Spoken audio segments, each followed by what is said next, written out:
this. This is this evening's entertainment. If you're getting ready to ride your first sportive, or you're looking to pin on a number for the first time, our women's in-store event series will help you reach your full riding potential. Our team of experts will be on hand to give you advice and demonstrations on a series of topics for the intermediate and advanced rider. Okay, well, I'll say I'm intermediate.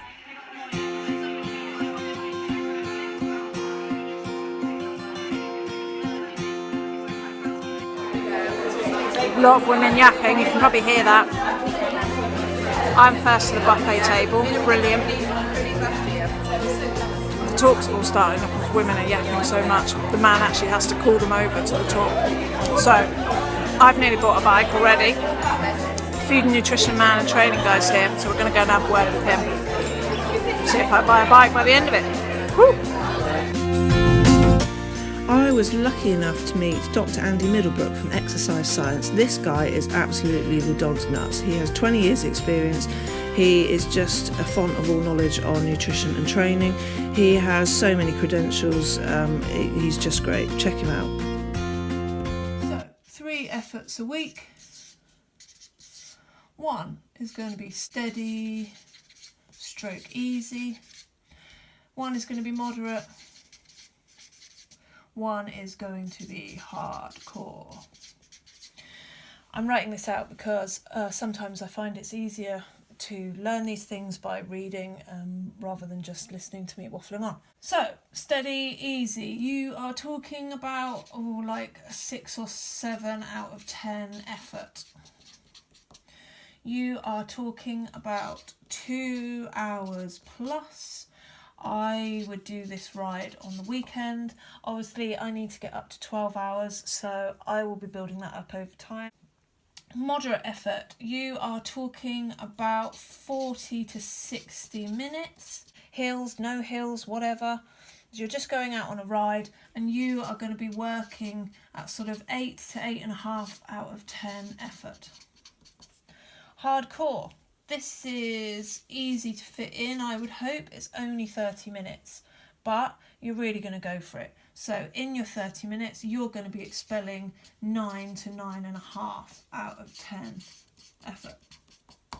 This, really push yourself. You're not going to be doing a full 30 minutes because you're going to be doing intervals.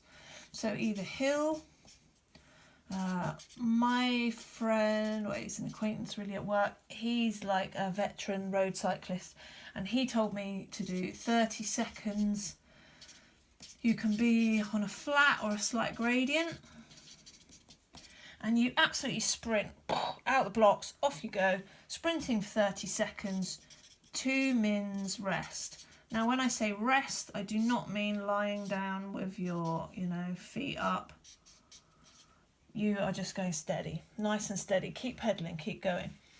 The hill intervals, so Andy said to do 8 to 12 repeats. And you go 3 mins hard up the hill. And then 1 minute down the hill. 3 minutes up, 1 minute down. 3 minutes up, 1 minute down. Just do it for 8 to 12 repeats. I have to say, I have tried this once on a hill and I think I started with 5. You do have to find quite a long hill. If you don't do your hill thingies or your sprints outside, if you have a turbo trainer, now I do not have a turbo trainer, come January, February when it's absolutely hoofing it down with rain and it's really gale force wind, I will be wishing that I had a turbo trainer. So turbo trainer was 3 lots of 10 minutes. Now in your 10 minutes you're going to do 4 minutes hard, 2 mins rest, and we're not talking stopping, we're talking keep pedaling but at a steady pace, and back on 4 minutes hard. Now the only thing that I don't get about this of course is that you're doing 3 blocks of 10, so that means surely you're not going to do another 4 here. This is me not being the expert, isn't it? Passing on things secondhand. But anyway, obviously, it kind of makes sense that you're going to do 2 minutes rest, 4 minutes hard, 2 minutes rest, until you've done effectively 3 lots of 10 minutes. I have attempted some of these, and it wasn't too bad. It certainly ups your fitness, and yeah, we'll show you that video sometime.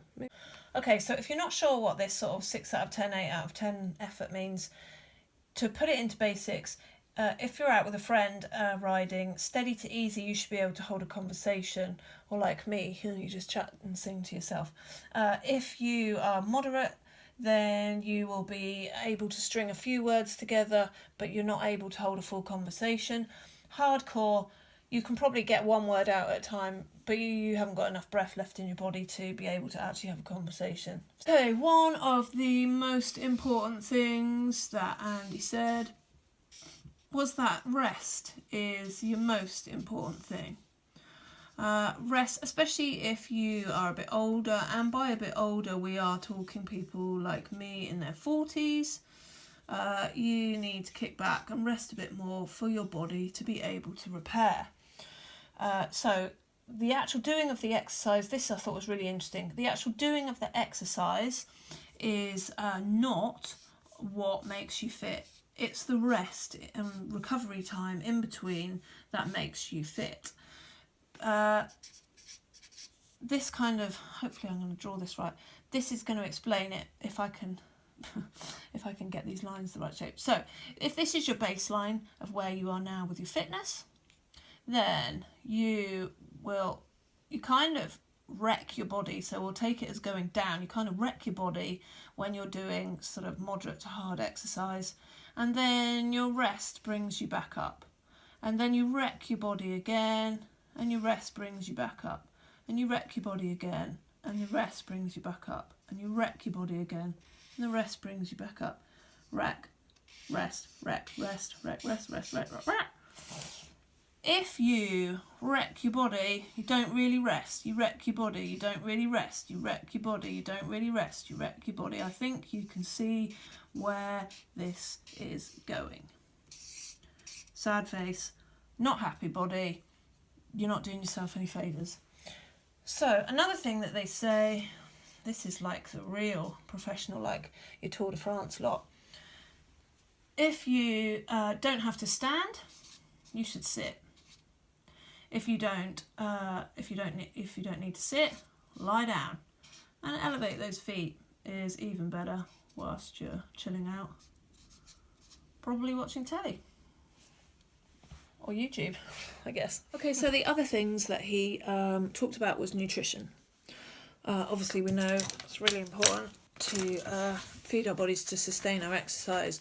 One thing to remember, like if you're in a race or doing competition or whatever, is to prepare for the next hour, for the next few miles. Don't let your body completely crash because you haven't topped up on enough nutrients.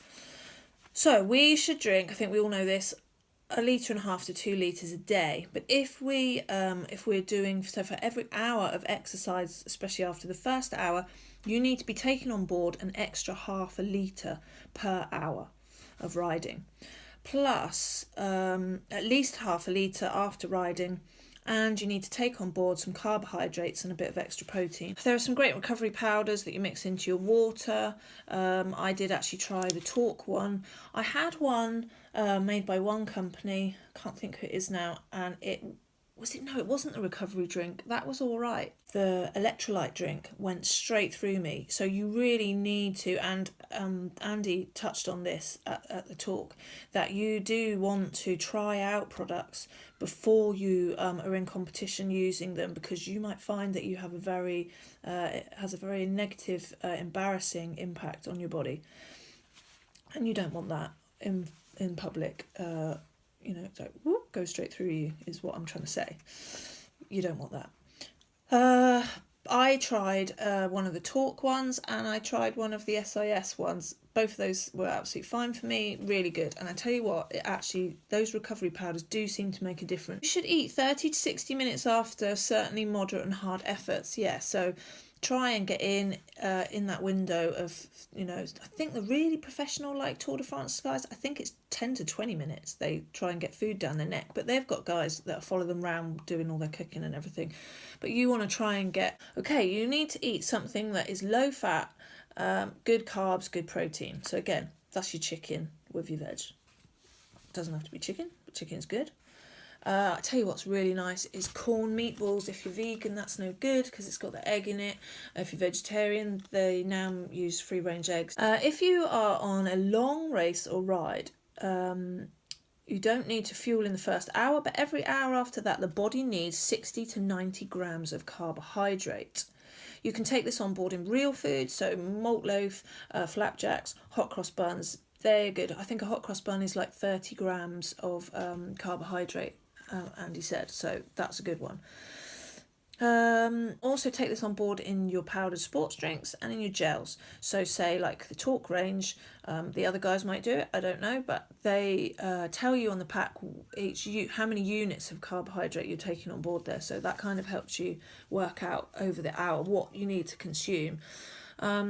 Real food is great. Of course, for like a really long distance thing, like 6-7 hours plus, you might find that you're finding it hard to stomach your food, solid food after that. So maybe the gels, some people don't get on with the gels. It's really finding your own way with it. Okay, so caffeine, use it earlier rather than later. Caffeine is good. Something about caffeine that you're using body fat rather than carbohydrate. Anyway, I'm not an expert. Personally, I don't drink tea, coffee, so it's not really my thing. You watch any cycling channel, you will know they're all coffee mad. I sort of feel like I'm never really going to be a true cyclist. Definitely not road cyclist, because I don't drink the beans.